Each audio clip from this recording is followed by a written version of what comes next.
नमस्कार. आजचा विषय आहे यंदाचे नोबेल विषमतेची वाढती खाई सामाजिक संस्थांच्या ऱ्हासामुळे. यंदाचं अर्थशास्त्राचं जे नोबेल पारितोषिक आहे ही खूप लक्षणीय महत्त्वाची घटना म्हणून हिच्याकडे राजकीय, आर्थिक, सामाजिक, सांस्कृतिक, संस्थात्मक आणि विकास आणि विषमता या क्षेत्रातील वास्तवाच्या संबंधामध्ये फार गांभीर्याने बघितल्या गेलेला आहे आणि जात आहे. त्यावरती काही वादही आहेत, प्रतिवादही आहेत. पण खूप वर्षानंतर सामाजिक शास्त्र, मानवीय विद्या यातल्या नोबेल पारितोषिकांनी म्हणजे अशा व्यक्तींना दिलं गेलेलं आहे, अशा संशोधनाला दिलं गेलेलं आहे की ज्यांनी एकूणच विकासाच्या प्रक्रियेमध्ये, सामाजिक संस्थांच्या ऱ्हासाच्या प्रक्रियेमध्ये, त्यामुळे निर्माण होणारी समृद्धीची जगातली विषमता या सगळ्यांकडे लक्ष वेधलं गेलेलं आहे. आणि ते अशा वेळेला वेधलं गेलेलं आहे ज्या वेळेला संपूर्ण जग हा एक बाजार झालेला आहे आणि संपूर्ण बाजार हा सगळ्या सत्ता केंद्रांचा निर्माता झालेला आहे आणि तो पूर्णपणे बहुराष्ट्रीय कंपन्या आणि त्यांच्या हातात हात घालेल्या तथाकथित राष्ट्रीय कंपन्या आणि त्यांचा नफा आणि त्यांना हवं तसं जग निर्माण करून देईल त्याला विकास म्हणण्याची एककेंद्री, एककल्ली वृत्ती, हे सगळं वाढत्या समृद्धीतल्या विषमतेमध्ये जगभरातल्या त्या खाईमध्ये कसं कारणीभूत आहे याचं विवेचन करणाऱ्या अर्थशास्त्रज्ञांना हे नोबेल पारितोषिक यंदाचं दिले गेलेलं आहे. आणि त्यामुळे त्याचं महत्त्व फार वेगळं आहे. कारण ही जी कारणं आहेत, म्हणजे डॅरन ॲकेमोगली तुर्कीचा, सायमन जॉन्सन UK म्हणजे ब्रिटनचा आणि जेम्स रॉबिन्सन अमेरिकेतला, या तिघांना मिळून 11 दशलक्ष डॉलर्सचं हे पारितोषिक, म्हणजे 8,40,77,300 रुपये भारतीय रुपयांमध्ये, हे या तिघांना विभागून देण्यात आलेलं आहे. म्हणजे या तिघांचंही जे योगदान आहे या संबंधातलं हे सारखंच मानलं गेलेलं आहे. आणि नोबेल कमिटीने जे सांगितलं आहे की हे कशा करता आहे नोबेल, तर for studies of how institutions are formed and affect the prosperity. संस्था कशा तयार होतात आणि त्यांचा समृद्धीवर त्या कसा परिणाम पाडतात ती कमी जास्त होण्यामध्ये. म्हणजे संस्थांचं जे काही होतं आहे त्या तयार होतात आणि त्यांचा जो विलय होतो, या सगळ्यांचा जगातल्या एकूण समृद्धीतला फरक, याचा अर्थ विषमतेतला, ही विषमता निर्माण करण्यामध्ये कसा कोणत्या गोष्टींचा संबंध येतो याच्यावरचं हे संशोधन आहे अर्थशास्त्रातलं. आणि विविध राष्ट्रांमधल्या समृद्धीमधला फरक हे अध्ययन जाणवून देत आहे. आणि हे पारितोषिक देताना जी नोट तयार केली जाते त्यामध्ये जे ब्रीफ असतं, संक्षिप्तरित्या हे का दिलं जात आहे त्याची जी माहिती दिली जाते, त्यानुसार एक साधारण इसवी सन 900 पासून, म्हणजे 1000 वर्षाहून अधिक काळ, युरोपियन राष्ट्रांच्या एकूणच पर्यावरणीय साम्राज्यवादाने हा संपूर्ण ग्रहगोल त्याच्या अब्जोवर्षाच्या अस्तित्वाला पूर्णपणे धोका पोचवून विकासाच्या प्रक्रियेमध्ये प्रथमच या ग्रहगोलाच्या अस्तित्वावरच घाला घातला गेला आहे. इतक्या भीषण पद्धतीने निसर्गाचं, संसाधनांचं मानवी संस्कृतीतल्या सगळ्या सामाजिक, सांस्कृतिक, धार्मिक, आर्थिक, राजकीय सत्ता केंद्र या सगळ्यांवर प्रचंड प्रभाव पाडणारं अशी ही जी विकासाची आणि विकासाची म्हणण्यापेक्षा ही वसाहतवादाची गेल्या 1000 वर्षातल्या पर्यावरणीय शोषणाची आणि त्यातून विकास साधण्याची आणि ज्याच्यातून मग हिंसा, अतिरेक, द्वेष, सूड, बहुसांस्कृतिकतेचा विलय या संस्था आहेत ना. बहुसांस्कृतिकता, बहुधार्मिकता या वृत्ती आहेत आणि या वृत्ती जपणाऱ्या राज्यघटना आणि त्यांच्या अंमलबजावणी करणाऱ्या संस्था या सामाजिक राजकीय संस्था आहेत. हे सगळं या ग्रहकोलातलं या अफेक्ट होणं, त्याच्यावर परिणाम होणं या सगळ्या बाबींवरती तिथपर्यंत ही प्रक्रिया जी आलेली आहे त्या पार्श्वभूमीवरती हे संशोधन आहे. निसर्गाचं, साधनसंपत्तीचं, पर्यावरणाचं इतकं भीषण दोहन गेल्या 1000 वर्षामध्ये जे झालेलं आहे ते या ग्रहगोलाच्या अस्तित्वापासून आजवर झालेलं नाही आहे. आणि प्रामुख्याने यामध्ये अग्रेसर कोण आहेत? ते डच, पोर्तुगीज, फ्रेंच, ब्रिटिश म्हणजे युरोप खंड आणि युरोपातले ही वसाहतवादी जग निर्माण करणारी राष्ट्र. आज तीच अडचणीत आहेत सध्या सगळी. तो भाग पुन्हा वेगळा आहे. पण या कंपन्यांचा गेल्या 1000 वर्षातला यांनी तयार केलेला व्यापार आणि त्या व्यापाराच्या मागे उभ्या असलेल्या तिथल्या राजकीय आणि सैनिकी सत्ता यांनी पुरस्कृत केलेल्या या व्यापारी कंपन्या आणि आता त्याचं बहुराष्ट्रीय कंपन्यांमध्ये झालेलं रूपांतर आणि यांच्यामार्फत संपूर्ण जगच ताब्यात घेऊन एक करून सगळ्या जगाचा एक बाजार करून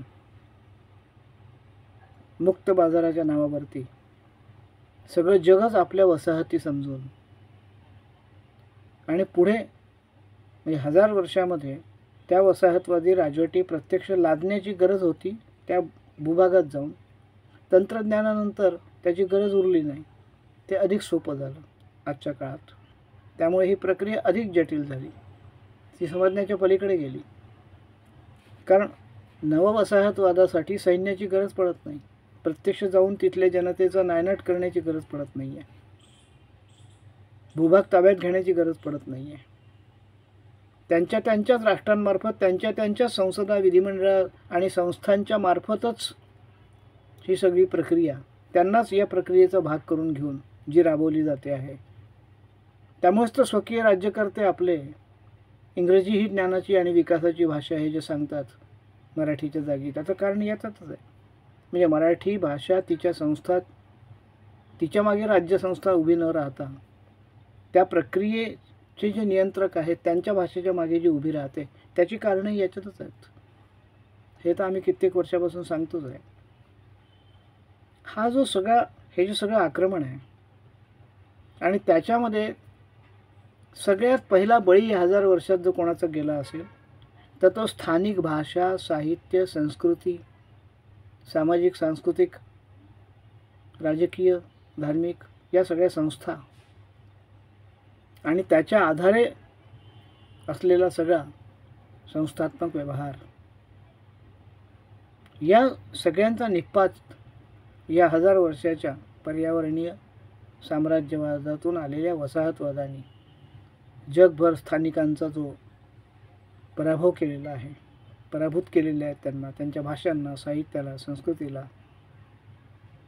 आणि त्यातून मग पुन्हा त्याची प्रतिक्रिया म्हणून अतिरेक, हिंसा, दहशत, भय आणि त्याच्या आधारे पुन्हा स्वकीयांच्या सत्ता आणि पुन्हा त्या वर्तुळात त्यांनी फिरणं, त्याही साम्राज्यवादी वृत्तीचे होणं, आक्रमक होणं, हे जे दुष्टचक्र आहे या सगळ्यांचे आयाम या नोबेल पारितोषिकाच्या दिल्या गेलेल्या आला आहेत. जगातल्या मूळ स्थानिक भाषा, संस्कृती, धर्म, अन्य सामाजिक संरचना, सांस्कृतिक सामाजिक संस्था या सगळ्यांचं रूपांतर एककल्ली, एककेंद्री जग निर्माण करण्यात आणि या सगळ्या संस्था त्याच्यासाठी कामी लावण्यात सत्तांच्या मार्फत स्थानिक, त्यामुळे त्यांचं सत्व, त्यांचं स्वत्व हे सगळं जे हरण झालेलं आहे, नाहीसं केलं गेलेलं आहे, त्याच्यामुळे विषमता वाढलेली आहे. त्याच्यामुळे काही राष्ट्र समृद्ध झाली युरोपातली, आणि त्यांच्या पावलावर पाऊल टाकणारी आशियातली त्याच साम्राज्यवादाच्या, त्याच वसाहतवादाच्या, स्थानिकांच्याच वसाहती करून टाकणाऱ्या स्थानिकांनीच ती त्यातली काही मूठभर मंडळी ही समृद्धीच्या वाटेने गेली. ती राष्ट्राने समृद्ध झाली, त्या अर्थव्यवस्थाने समृद्ध झाल्या, त्या नियंत्रित करणारे समृद्ध झाले या सगळ्या प्रक्रियेत. या सगळ्याकडे गांभीर्याने या अर्थशास्त्राच्या यावर्षीच्या 2024च्या नोबेलमुळे बघायला संधी मिळाली. यालाच युरोपियन वसाहतवाद म्हटलं गेलं. आणि आता जी प्रक्रिया चालू आहे जागतिकीकरणाची, ही नववसाहतवाद आहे. जगातली सगळी स्वातंत्र्य युद्ध, राजकीय मुक्तीची जी लढल्या गेली ती याच वसाहतवादाच्या विरुद्ध लढली गेली होती. म्हणजे 1/3 जग मार्क्सवादाने मुक्त केलं होतं, आणि भारतासारखं जग राष्ट्र, ज्यातून प्रेरणा घेऊन आफ्रिकेसारखी राष्ट्र उभी झाली आपल्या स्वातंत्र्य युद्धासाठी, ही या सगळ्या प्रक्रियेचा परिपाक होती. पण स्वातंत्र्योत्तर काळात देखील वसाहतीतून मुक्त झालेल्या राष्ट्रांमध्ये त्यांची स्वतःची स्वावलंबनाची अर्थव्यवस्था आकार घेण्याच्या ऐवजी तिचा ताबा पुन्हा त्याच नववसाहतवादी जागतिकीकरण, उदारवाद, खाजगीकरण नावाच्या अर्थव्यवस्थेने घेतला, आणि तिला जगडव्याळ असं स्वरूप आल्यामुळे ते स्वातंत्र्य त्या त्या राष्ट्रांचं निरर्थक ठरलं. कारण हे स्वातंत्र्य स्थानिक लोकांना समृद्धी करण्याकरता, त्यांच्या उन्नतीसाठी, विकासासाठी होतं. ते तिथल्याही राष्ट्रातल्या मूठभरांच्याच विकास आणि उन्नतीसाठी कामी आल्यामुळे तिथेही लोक रस्त्यावरती उभे राहणे ही जी वेळ आलेली प्रत्येक राष्ट्रामध्ये, मग ते आरक्षणाचे लढे असोत, ते शेतकऱ्यांचे लढे असोत, ते कामगारांचे लढे असोत, ते स्त्रियांचे लढे असोत, ते मजुरांचे कष्टकऱ्यांचे असोत, हे सगळे या प्रक्रियेचा परिपाक आहे. एकूणच आंतरराष्ट्रीय आर्थिक रचना जी एककेंद्री झाली, आणि त्याला सगळ्या राष्ट्रांना, जी स्वातंत्र्यानंतर दरिद्री होती, गरीब होती, यांना ते सगळं रचना मान्य करण्याशिवाय जो पर्याय उरला नव्हता, आणि सारी स्वतंत्र राष्ट्र जी होती ती या संपूर्ण प्रक्रियेची जी अंकित झाली, त्यांच्या स्वातंत्र्यानंतरही ती स्वावलंबी होऊ शकली नाही. त्यामुळे त्यांचं राजकीय स्वातंत्र्य हे आर्थिक आणि समानतेचं जे स्वातंत्र्य आहे ते देऊ शकलेलं नाही आजपर्यंत, आणि त्याचे लढे अद्यापही चालूच आहेत. संपूर्ण जग हे कॉर्पोरेट बहुराष्ट्रीय कंपन्यांवर अवलंबित करणारी अर्थव्यवस्था आणली गेली, आणि स्थानिक सगळी, शिक्षणापासून तर विकासाच्या नावावर सगळी स्थानिक साधनसामुग्री आणि विकास ही पूर्णपणे केवळ कॉर्पोरेटनेच करण्याची गोष्ट होऊन बसली. राज्यांनी त्यातून आपली अंगच काढून घेतली. सगळ्या राष्ट्रांमधल्या सर्व प्रकारच्या अशा ज्या संस्थांवरती, पब्लिक सेक्टर ही इन्स्टिट्यूशन होती, सार्वजनिक उद्योग, या उद्योग संस्था या विकल्या गेल्या खाजगीकरणामध्ये. हा जो काही भीषण परिणाम झालेला आहे, आणि हे सगळं सर्वत्र सारखंच घडलेलं नाही आहे असं या नोबेल पारितोषिक ज्यांना दिलं गेलं त्यांचं म्हणणं आहे. त्यांच्या मते हे सर्वत्र सारखं न घडता वेगवेगळ्या पद्धतीने, तंत्रांनी आणि उपायांनी ते घडवल्या गेलेलं आहे वेगवेगळ्या ठिकाणी. कुठे स्थानिक लोकांचं प्रचंड शोषण झालं, राष्ट्राची साधन संपत्ती युरोपियन राष्ट्रांच्या समृद्धीसाठी शोषली गेली, कामी आणली गेली. कुठे सरळ सरळ युरोपियन वसाहतवादी राजवटी स्थापल्या गेल्या होत्या, त्याचेही लाभ युरोपला समृद्ध करणारेच होते. ज्यांना हे नोबेल दिलं गेलं आहे त्यांनी हे दाखवून दिलं आहे की अशा वेगवेगळ्या राष्ट्रांमधल्या समृद्धीतले जे अडथळे आहेत ते वेगवेगळे आहेत. आता समृद्धीचा अर्थ आपण फक्त आर्थिक घेऊ नये, सर्वांगीण समृद्धी, सर्वांगीण विकास, सर्वांगीण उन्नती, चिरंजीवी विकास, शाश्वत विकास, पर्यावरणीय संरक्षणासहितचा विकास, स्थानिक भाषा, साहित्य, संस्कृती, कला, कौशल्य, कारागिरी, रोजगार, हस्तोद्योग, या सगळ्या च्याद्वारे तिथे जी समृद्धी येण्याच्या शक्यता होत्या त्या ज्या कुंठित केल्या गेल्या. समृद्धीचा अर्थ असा व्यापक अर्थाने घेतला पाहिजे. केवळ मूठभर लोकांच्या जवळ झालेली संपत्ती, रोज याच्याजवळ किती तो किती श्रीमंत झाला आणि तो जगात कुठल्या नंबरवर आला, म्हणजे समृद्धी नव्हे, ही फसवी आभासी समृद्धी आहे. पण या सगळ्यांचं कारण मात्र त्यांनी दिलेलं ते एकच, ते म्हणजे वसाहतवादी काळामध्ये सर्व प्रकारच्या संस्थात्मक जी काही उभारणी झाली होती आणि व्हायला पुढे हवी होती, त्यात ही उभारणी स्थानिकांना कुठे सामावून घेणारी झाली, कुठे त्यांना पूर्ण वगळणारी झाली, कुठे स्वतंत्र राष्ट्रांमध्येच ही वगळावगळीचं राजकारण करत त्याची ओढाताण झाली, जी आपल्याकडे सुरू आहे. त्यामुळे काही लोकांची तिथेही समृद्धी तुलनेने अधिक झाली. लोकांची, समाजाची, राष्ट्राची नाही, संपूर्ण लोकसंख्येची नाही, सगळ्या लोकांची नाही. त्याचा परिणाम काही अगोदरची जी वसाहती राष्ट्र होती भारतासारखी, जी वेगळ्या अंगाने तत्कालीन दृष्टीने श्रीमंत होती, ती दरिद्री झाली.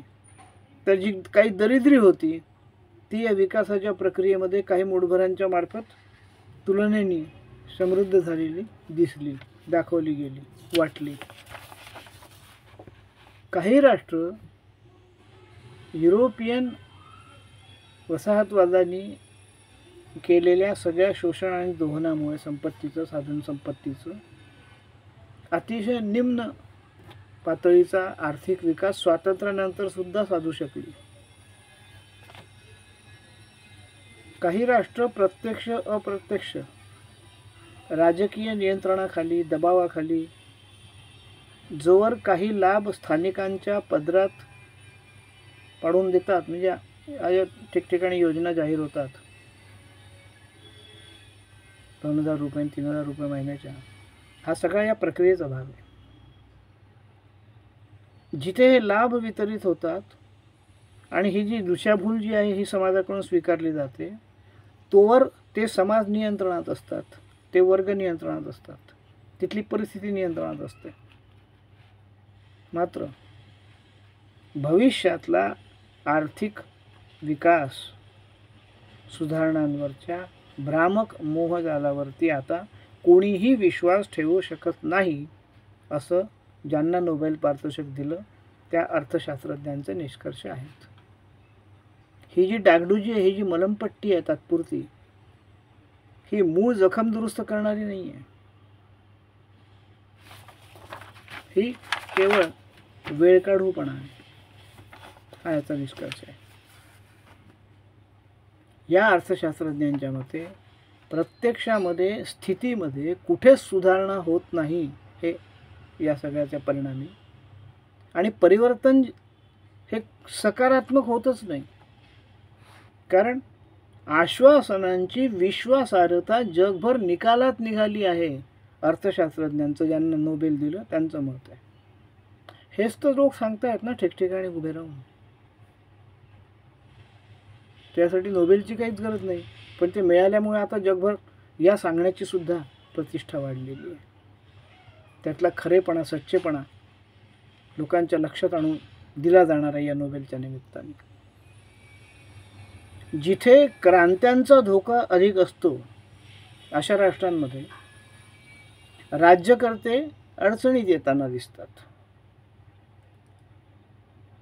ते फक्त खोट्या फसव्या आर्थिक सुधारणांनी आश्वासनं देत जिथे दिवस काढत असतात आणि क्रांती पुढे ढकलत असतात किंवा ती दडपत असतात. म्हणजे स्वकीयांचेच उठाव दडपत असतात वेगवेगळ्या नावांखाली. राष्ट्रद्रोह, राष्ट्रशत्रू, लोकशत्रू, विकासशत्रू, अशी खूप नावं जगभर त्याला दिली गेलेली आहेत. या प्रक्रियेमध्ये होतं काय शेवटी, की प्रत्यक्षामध्ये लोकशाही उरतच नाही, ती फक्त आभासी लोकशाही उरते. हे सगळ्या जगाचं चित्र आहे, आपल्या देशासहित. त्यामुळे खूपच महत्त्वाचं आहे यंदाचं नोबेल हे सगळं समजून घेण्यासाठी प्रक्रिया थोडक्यामध्ये. या नोबेल प्राप्त अर्थशास्त्रज्ञांच्या मते लोकांजवळ पर्याय काय उरतात मग, की केवळ या पक्षाकडून, त्या लोकांकडून, या नेत्याकडून त्या पक्षाकडे हस्तांतरण करणं सत्तेचं आणि लोकशाही टिकवणं मतदानाच्या मार्फत. एवढाच एक पर्याय उरतो. ही जी हतबलता आहे लोकांची, उमेदवार कोणत्याही पक्षाचा लायक असो नसो निवडून देणे आणि लोकशाही टिकवणे, इतकी प्रचंड हतबलता या विकासाच्या प्रक्रियेमध्ये सगळ्या जगभर स्थानिक लोकांच्या वाट्याला आणली गेली. जगासमोर आज या अर्थशास्त्रज्ञांच्या मते सगळ्यात मोठं आव्हान काय आहे, तर राष्ट्रांमध्ये उत्पन्नाची, भेदभावाची, विषमतेची ही जी खाई आहे ती कमी कशी करायची, हे सगळ्यात मोठं आव्हान आहे सगळ्या जगासमोर.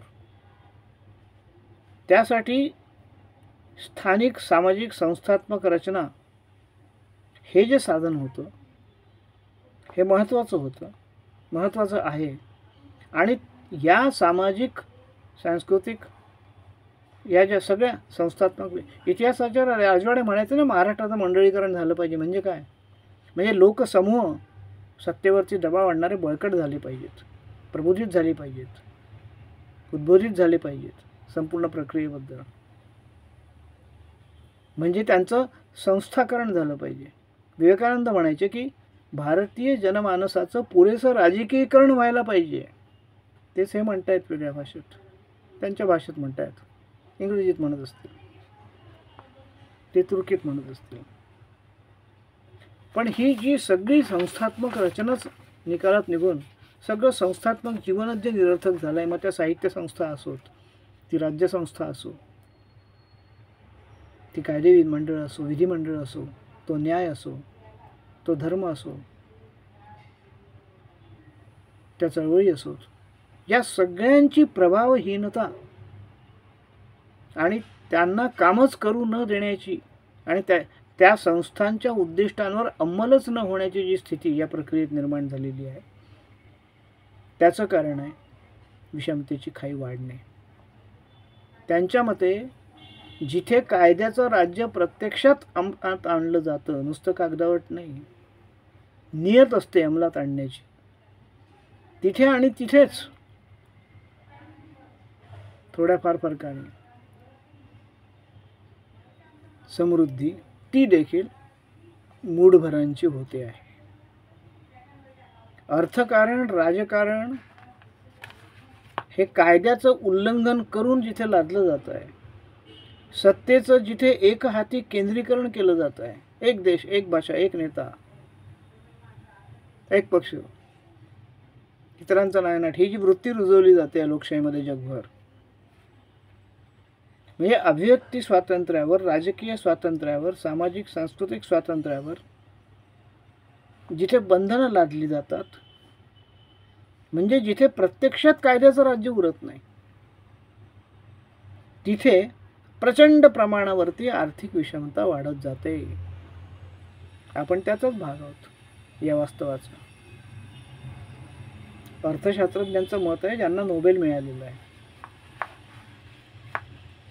कुठल्याही विकासाच्या शत्रूचं, राष्ट्रांच्या शत्रूचं, राष्ट्रद्रोही म्हटलं जातं ज्यांना विकासाच्या प्रक्रियेमध्ये, त्यांचं मत नाही आहे.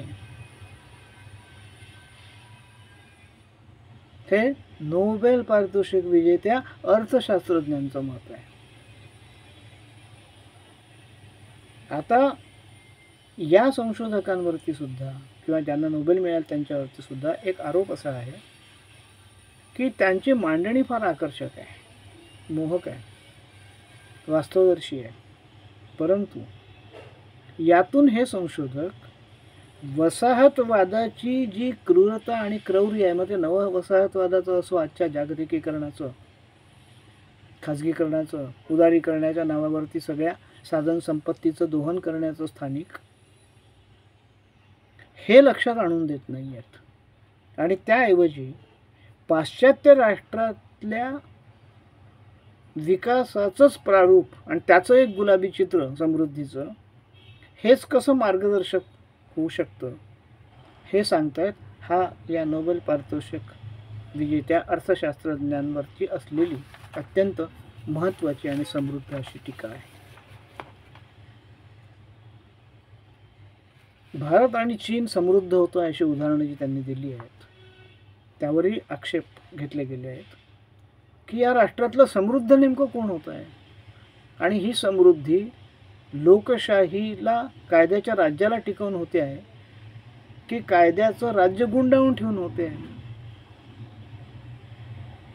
कोणाची समृद्धी, किती समृद्धी, कशासाठी समृद्धी, समृद्धी म्हणजे काय, कोणत्या अंगाने समृद्धी, भाषेची, साहित्याची, संस्कृतीची, स्थानिक माणसांची, कशाची समृद्धी, त्याची व्याख्या हे अर्थशास्त्रज्ञ करत नाही आहेत. ती तुम्हाला मला करावी लागेल. धन्यवाद.